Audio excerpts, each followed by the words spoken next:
Саламатсыңар балдар. Адаби окуу сабагы. Бул эмне деген тема менен таанышабыз. Анда эмесе кулак түшөп угуп отургула. Бул эмне? Жайлоодо жүрүп Коля бир топ нерсени үйрөнүп алайын деди. Бир күнү эркинди боз үйдө калтырып коюп, анын чоң атасынын атына учкашып, ары жактарга кыялап кетишти. Коля билбегендеринин баарын сурай берди. Бул эмне чоң ата? Деди бир чөптү көрсөтүп. Козу кулак, деди чоң ата. А эмнеге козу кулак? Козунун кулагына окшоп турбайбы? А бул эмне? Дагы бир чөптөрдү көрсөтүп, Коля чоң атадан сурады. Кана, ат үгөттүкү? У коргошун турбайбы? А эмнеге у коргошун? У да ал, билесиңби, ят. Көп жеген мал өлүп калат. А эмнеге сиздин мал жебейт? Биздин мал аны дароо тааныйт. Энелери балдарын биринчи ээрчитип чыкканда эле эмнени жеш керек, эмнени жебеш керек экенин үйрөтүп чыгат.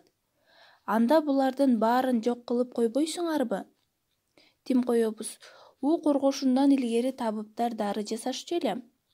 Эми андай табыптар да калбады. Чоң ата атын андан ары бастырды. А бул эмне? Деди Коля жерде жалпайып жаткандагы бир нерсени көрсөтүп. Төө таман. Чоң ата ушинтип айтты да үн чыкпай калды.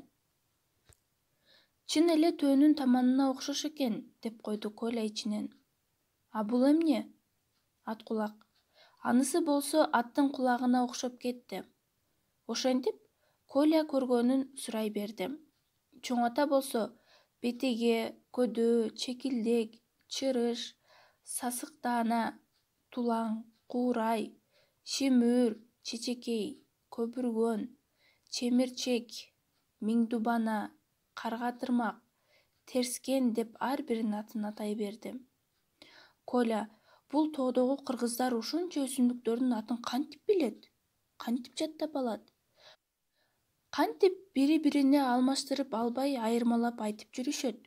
Деп ойлонду да, өзү бүгүн уккандарынын айрымдарын гана кайра эстей алганына өкүндү.